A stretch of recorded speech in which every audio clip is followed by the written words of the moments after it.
Salut YouTube. Bon, on se retrouve aujourd'hui pour la présentation de mon sac de rando. Donc, je vais vous déballer tout ce qu'il y a à l'intérieur et tout ce que je prends pour la configuration de un jour, une nuit et le lendemain pour rentrer. Donc voilà, on va commencer. Bon, alors ce sac à dos, c'est un Fjällräven. Je sais pas si je le prononce bien, c'est suédois. C'est une très très bonne marque. C'est le modèle Kaipak et il fait 38 litres. Donc je vais commencer par déballer tout ce qu'il y a autour. Donc sur la poche latérale gauche, munie d'un filet, j'ai la gourde d'eau de litre. Après il n'y a plus rien autour à part en bas où j'ai mis des lacets pour tenir en fait mon tapis de sol et mon tarp pour le mettre en dehors du sac. Bon, j'aime bien, moi ça ne me dérange pas de fixer des choses en dehors du sac. Je sais qu'il y en a qui n'aiment pas, mais moi ça ne me dérange pas. On va regarder sur la poche du dessus ce que j'y mets. Donc j'y mets le cover bag qui est fourni avec le sac. J'y mets une paire de lunettes de soleil, ma frontale, une batterie de secours pour changer le téléphone et ou la GoPro, et un paquet de mouchoirs. Donc elle est quand même assez profonde et plutôt pratique. Donc après, la poche devant en fait, c'est pas la poche centrale, parce qu'il y a une poche devant là. Et là en fait j'y mets essentiellement mes outils. Donc j'y mets un set de 3 cordes avec 2 mousquetons pour attacher le tarp et le hamac qui est à l'intérieur. J'ai une Sibako, beaucoup de gens connaissent, très efficace, très légère et compacte. Et un bon gros couteau, donc le Rowan, le Easy 5, avec l'étui en Kydex. Très très bon produit, très cher, très bon produit. Donc là, voilà, je mets ça dans la poche du devant. Et là, on va regarder la poche à l'intérieur. Donc ce sac, le seul point négatif qu'il a, moi je trouve, c'est en fait, on n'a pas d'accès à la poche centrale depuis l'extérieur du sac. Donc c'est le seul point négatif que je trouve. Et sinon, je me suis quand même bien adapté à cette configuration, donc maintenant ça me pose pas de problème. Mais c'est le seul point négatif. Donc dans le chapeau, il y a une petite poche là, où généralement je mets ma carte d'identité, mon permis de conduire, voilà mes papiers, ma carte bancaire, voilà. Donc alors on va commencer par la poche. Enfin on va du coup terminer, on va vider cette poche, la poche centrale. Où je mets tout et tout est compartimenté en fait.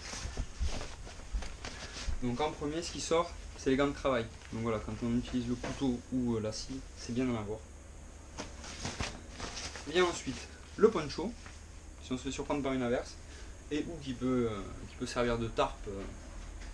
Mais bon, c'est bien juste pour l'utilisation que ça a, le poncho. Vient ensuite la trousse de secours. Donc en fait dans la trousse de secours, j'ai un côté trousse de soins et j'ai un côté aussi en fait qui sert comme trousse de toilette quoi en fait. J'ai un côté où j'ai ma brosse à dents, mon savon, tout ce que j'ai besoin pour me laver en gros. Et laver aussi mon linge parce que j'ai de la lessive liquide dedans. Et de l'autre côté j'ai la bobologie, le petit bobologie quoi. Ensuite, une poche de bouffe. Donc avec cette poche je peux faire 2 repas, enfin une journée complète, 2 repas et un petit déj. Donc dedans j'ai du thé, du café, des barres céréales au chocolat, des crackers. J'ai une conserve de thon, une conserve de ratatouille, 2 petites conserves de pâté et une bonne grosse conserve, une conserve pour une personne de cassoulet et de la soupe. Je sais pas si je l'ai dit, mais voilà, 3 soupes miso. Voilà, donc ça, avec ça je tiens une journée, c'est vraiment amplement ce qu'il me faut. Auquel cas des fois j'achète une petite baguette en plus. Après vient le petit popote du coup. Donc du coup, moi je fais ma popote dans ma théière parce que je trouve ça bien pratique pour verser la soupe dans le quart, en fait, dans mon petit quart. Et dedans du coup il y a le petit individuel. Donc, voilà. Le seul point négatif de cette config c'est que j'ai pas de poêle. Mais bon, si j'ai de la barbac à faire cuire, ben, je m'arrange, je fais une pique, je fais sur une pierre, voilà, toujours moyen. Moi je trouve que pour verser la soupe et le café dans l'écart, c'est quand même plus pratique avec un bec verseur. Ensuite, alors une petite pochette avec le kit eau. Voilà, alors là c'est tout ce qui est ma paille filtrante, mon filtre Sawyer en fait, avec tout le kit qui est vendu, en fait je l'ai mis là-dedans et ça me sert à purifier l'eau des torrents si j'ai besoin.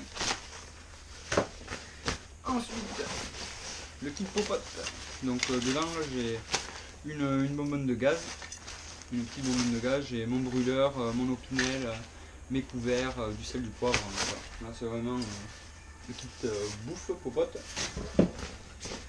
Ensuite, j'ai une poche avec dedans des fringues, avec un pantalon. Là on est en période d'hiver, donc j'ai mis mon sac en configuration hiver.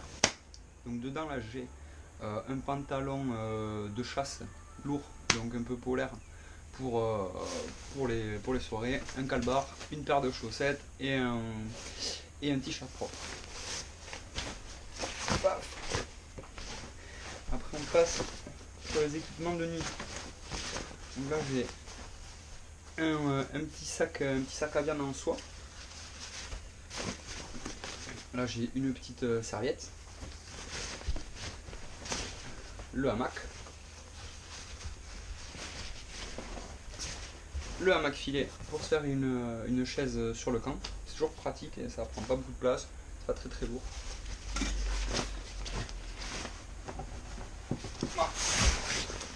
Mon sac de couchage 0 degré de chez Decathlon, donc bon, il fait le taf, hein, et puis il est très compact comparé à un Carinthia ou autre.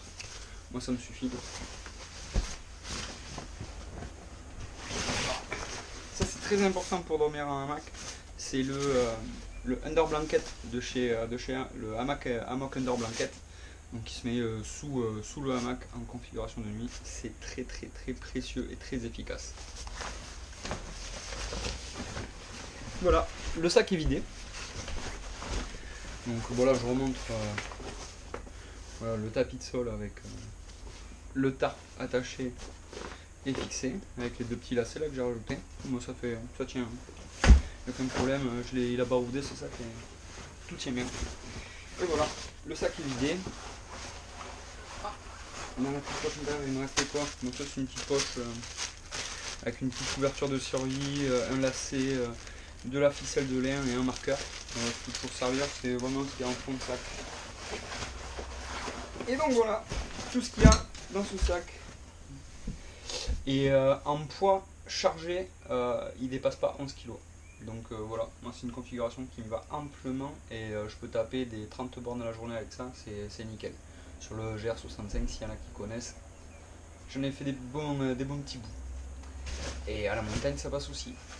J'espère que cette vidéo vous a plu et si vous avez des questions sur ce que je pourrais, sur ce que j'ai ajouté ou par exemple des remarques sur ce qui me manquerait, ben, je serai content de vous lire.